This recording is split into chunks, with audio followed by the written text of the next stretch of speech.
다시는 이런 대통령이 나와서는 안 되겠습니다. 그런 의미에서 오늘 박 대통령이 대통령으로 만들어지고 또 탄핵에 이르기까지의 흥망의 과정을 살펴보려고 합니다. 이런 일의 반복을 막기 위해서입니다. 그러니까 박근혜 대통령의 정치 일생을 한번 복귀해보자 이런 말씀이세요? 네.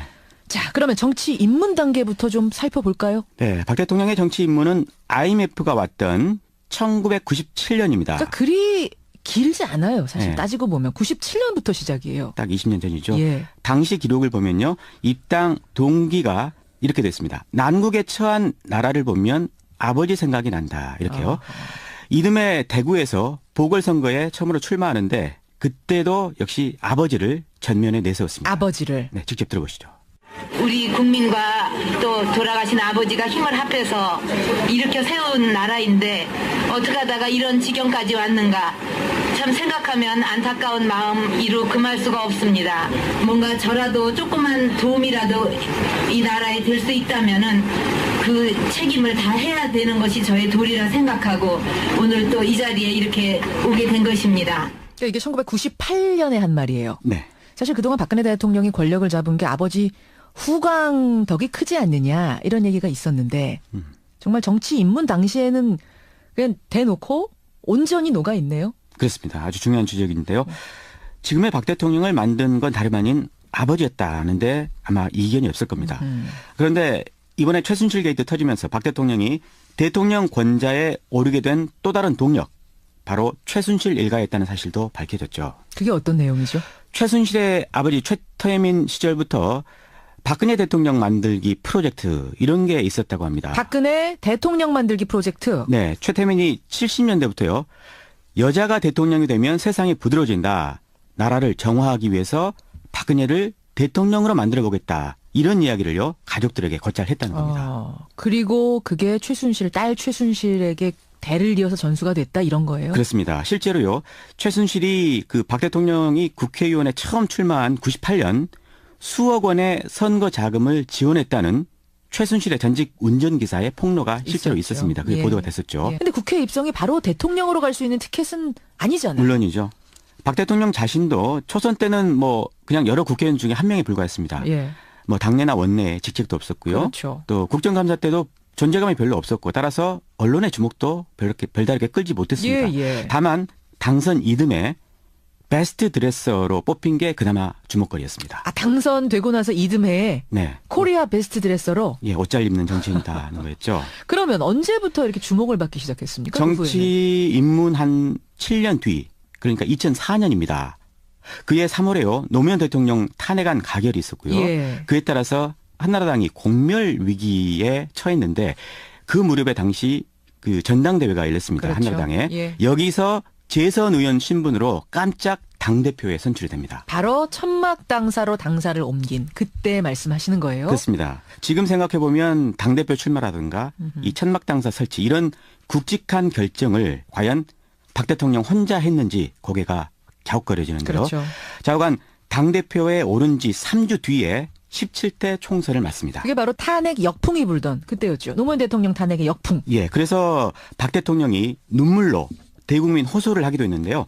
당시에 방송 유세의 한 장면 들어보죠. 예.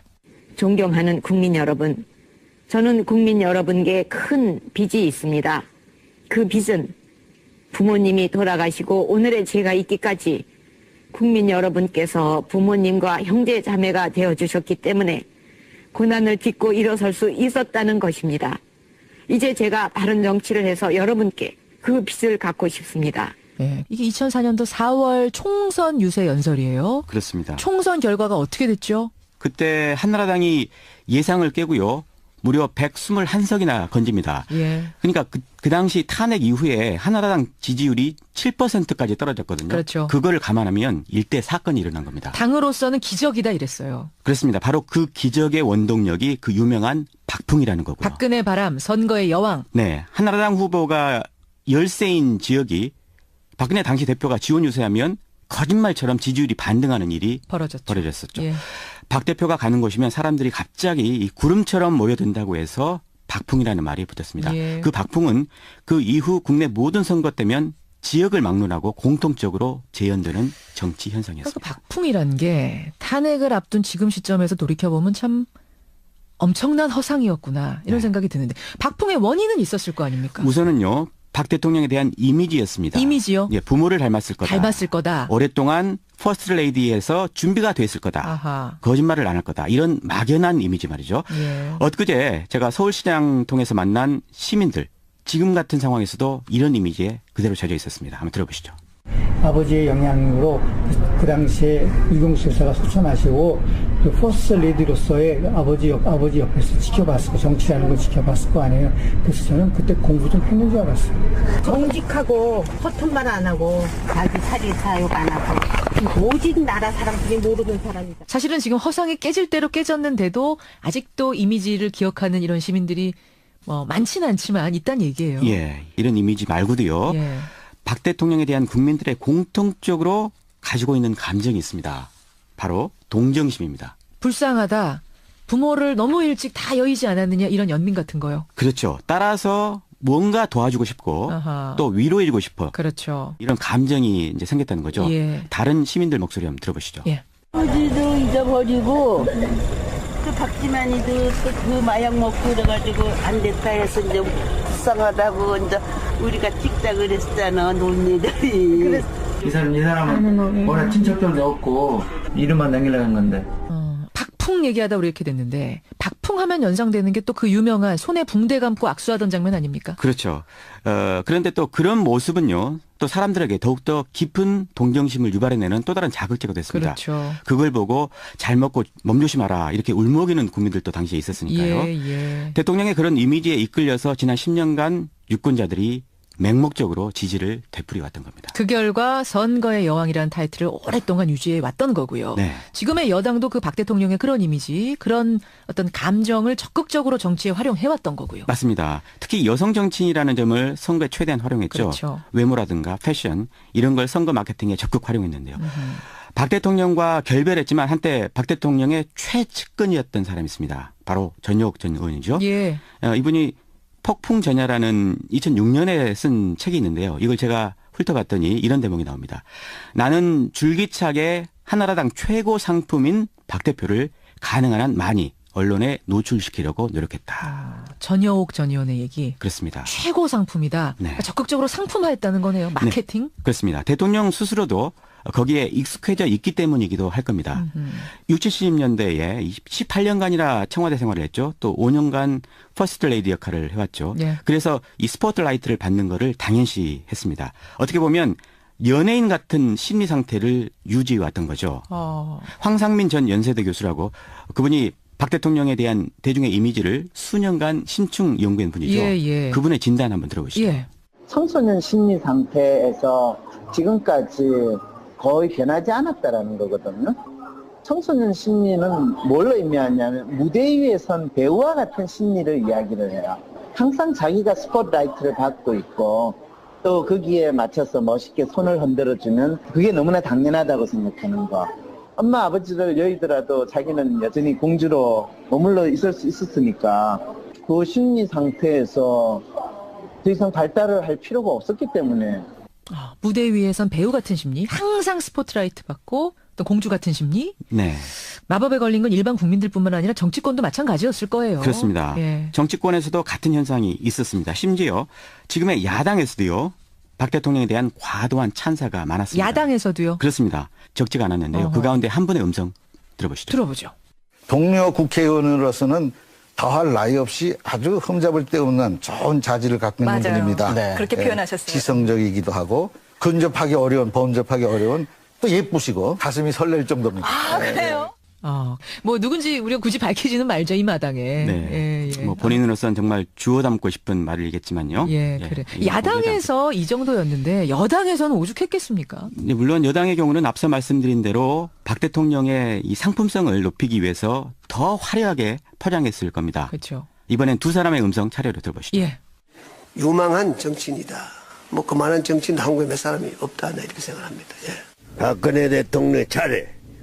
아버지, 어머니 성격 좋은 거 반씩 다 차지해서 결단력도 있고 판단력도 있고. 이 두 분은 너무 음색이 특이해서 말 안 해도 다 아실 것 같아요. 네. 처음은 이명박 전 대통령. 네. 2012년 발언. 그렇습니다. 두 번째 들은 건 김종필 전 총리. 예. 2015년 발언이죠. 예, 작년에 김기춘 당시 비서실장이 예, 임명장을 받고 처음으로 인사하러 갔을 때 그때 한 덕담을 했던 이야기입니다. 엄마 아빠 성격의 좋은 부분을 반반씩 닮았다. 네. 근데 이번에는 좀 다른 얘기했잖아요, 언론하고. 그랬죠. 예, 나쁜 부분만 닮았다. 이런 이야기를 해서 말이 뒤집히기도 했는데 여하튼 오늘날의 박 대통령을 만든 사람 첫째는 아버지 박정희 전 대통령, 둘째는 최순실 일가, 셋째는 그럼 뭐 허상에 빠져 있었던 국민들, 네. 넷째는 기성의 정치권. 여기까지 짚었습니다. 그렇습니다. 또 있습니까? 네. 아마 대통령에 대한 왜곡된 인식이 강화된 또 다른 이유, 바로 언론의 책임도 클 겁니다. 마지막은 언론이군요. 그렇습니다. 박 대통령에 대한 거품, 박 대통령의 실패, 그 한 축이 언론이라는 비판이 나올 때요. 가장 흔히 이야기하는 게 바로 이 장면이 아닐까 싶은데요. 한번 들어보시죠. 예. 자, 박 전 대표를 보면 빛이 난다 이런 말 제가 굉장히 많이 들었거든요. 형광등 100개쯤 지금 켜신 것 같습니다. 아니, 너무 그렇게 띄워주시면은 제가 몸둘 바를 모르죠. 한 종편에 출연했을 때죠, 이게. 예. 그 유명한 형광등 100대 아우라. 그 발언이죠. 그러니까 딱 이것만 그랬다는 게 아니라 이런 식의 보도들이 많았다는 지금 예를 드신 거예요. 예. 이런 이미지 말고도요. 예. 박 대통령에 대한 국민들의 공통적으로 가지고 있는 감정이 있습니다. 바로 동정심입니다. 불쌍하다. 부모를 너무 일찍 다 여의지 않았느냐 이런 연민 같은 거요. 그렇죠. 따라서 뭔가 도와주고 싶고 아하. 또 위로해주고 싶어. 그렇죠. 이런 감정이 이제 생겼다는 거죠. 예. 다른 시민들 목소리 한번 들어보시죠. 예. 아버지도 잊어버리고 그 박지만이도 또 그 마약 먹고 그래가지고 안 됐다 해서 이제 불쌍하다고 이제 우리가 찍자 그랬잖아 논리들이. 이 사람은 뭐라 친척들도 없고 이름만 남기려고 한 건데. 박풍 얘기하다 우리 이렇게 됐는데 박풍 하면 연상되는 게 또 그 유명한 손에 붕대 감고 악수하던 장면 아닙니까? 그렇죠. 그런데 또 그런 모습은요. 또 사람들에게 더욱더 깊은 동정심을 유발해내는 또 다른 자극제가 됐습니다. 그렇죠. 그걸 보고 잘 먹고 몸조심하라 이렇게 울먹이는 국민들도 당시에 있었으니까요. 예. 대통령의 그런 이미지에 이끌려서 지난 10년간 유권자들이 맹목적으로 지지를 되풀이왔던 겁니다. 그 결과 선거의 여왕이라는 타이틀을 오랫동안 유지해 왔던 거고요. 네. 지금의 여당도 그 박 대통령의 그런 이미지, 그런 어떤 감정을 적극적으로 정치에 활용해 왔던 거고요. 맞습니다. 특히 여성 정치인이라는 점을 선거에 최대한 활용했죠. 그렇죠. 외모라든가 패션 이런 걸 선거 마케팅에 적극 활용했는데요. 박 대통령과 결별했지만 한때 박 대통령의 최측근이었던 사람이 있습니다. 바로 전효옥 전 의원이죠. 예. 이분이 폭풍전야라는 2006년에 쓴 책이 있는데요. 이걸 제가 훑어봤더니 이런 대목이 나옵니다. 나는 줄기차게 한나라당 최고 상품인 박 대표를 가능한 한 많이 언론에 노출시키려고 노력했다. 전효옥 전 의원의 얘기. 그렇습니다. 최고 상품이다. 네. 그러니까 적극적으로 상품화했다는 거네요. 마케팅. 네, 그렇습니다. 대통령 스스로도 거기에 익숙해져 있기 때문이기도 할 겁니다. 60, 70년대에 18년간이나 청와대 생활을 했죠. 다시는 이런 대통령이 나와서는 안 되겠습니다. 그런 의미에서 오늘 박 대통령이 대통령으로 만들어지고 또 탄핵에 이르기까지의 흥망의 과정을 살펴보려고 합니다.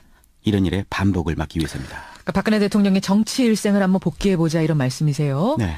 자, 그러면 정치 입문 단계부터 좀 살펴볼까요? 네, 박 대통령의 정치 입문은 IMF가 왔던 1997년입니다. 그러니까 그리 길지 않아요. 사실 네. 따지고 보면 97년부터 시작이에요. 딱 20년 전이죠. 예. 당시 기록을 보면요. 입당 동기가 이렇게 됐습니다. 난국에 처한 나라를 보면 아버지 생각이 난다. 이렇게요.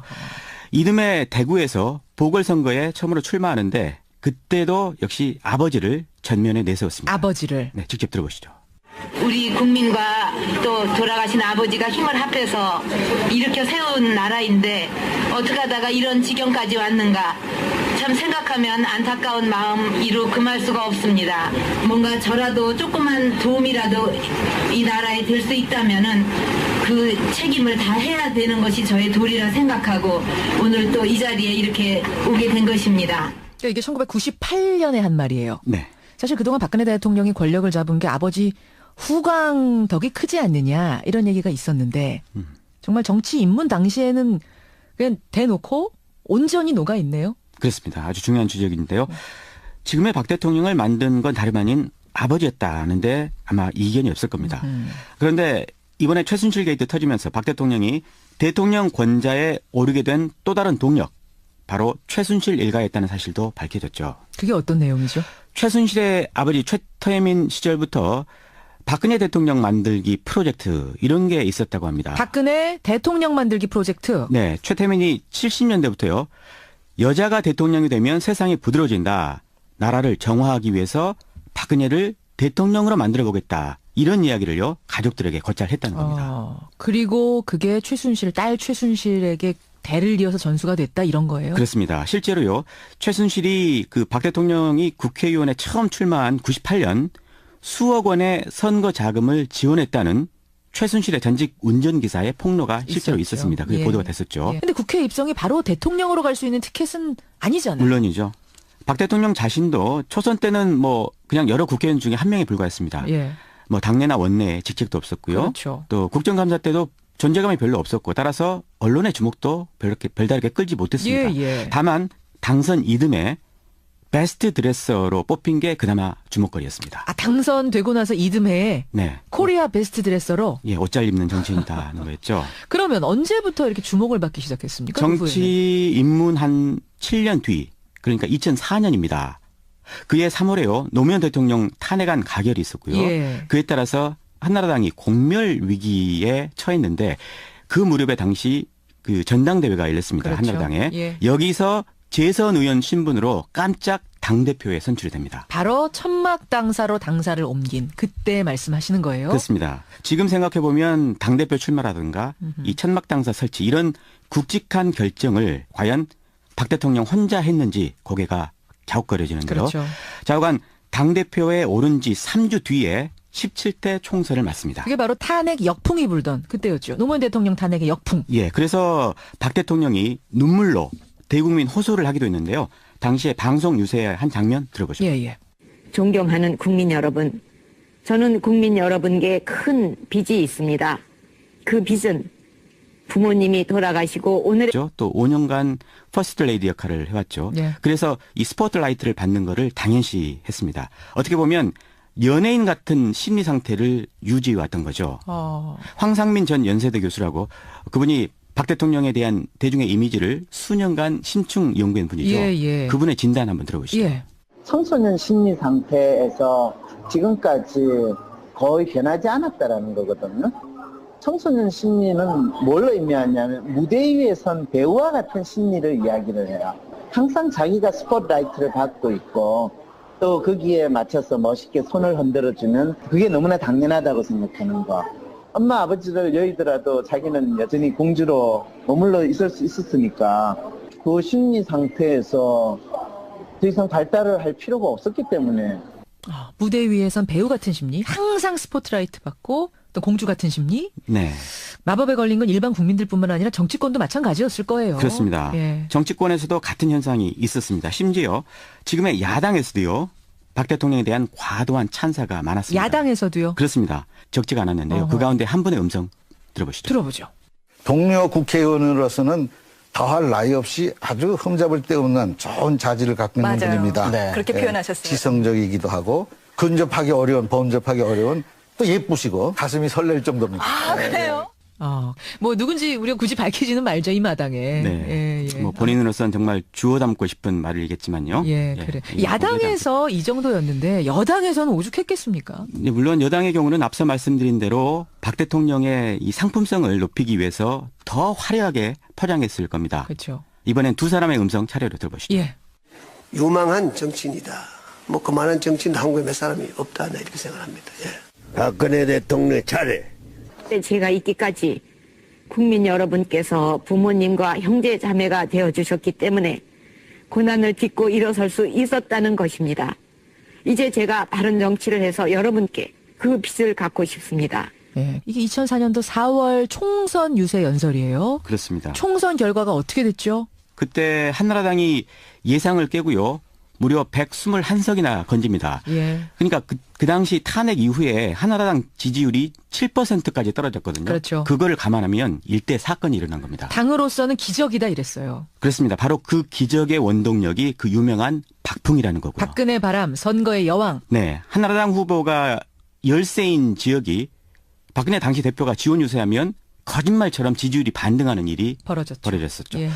박 대표가 가는 곳이면 사람들이 갑자기 이 구름처럼 모여든다고 해서 박풍이라는 말이 붙었습니다. 예. 그 박풍은 그 이후 국내 모든 선거 때면 지역을 막론하고 공통적으로 재현되는 정치 현상이었습니다. 그 박풍이란 게 탄핵을 앞둔 지금 시점에서 돌이켜보면 참 엄청난 허상이었구나 이런 생각이 드는데 박풍의 원인은 있었을 거 아닙니까? 우선은요. 박 대통령에 대한 이미지였습니다. 이미지요? 예, 부모를 닮았을 거다. 닮았을 거다. 오랫동안 퍼스트 레이디에서 준비가 됐을 거다. 아하. 거짓말을 안 할 거다. 이런 막연한 이미지 말이죠. 예. 엊그제 제가 서울시장 통해서 만난 시민들 지금 같은 상황에서도 이런 이미지에 그대로 젖어 있었습니다. 한번 들어보시죠.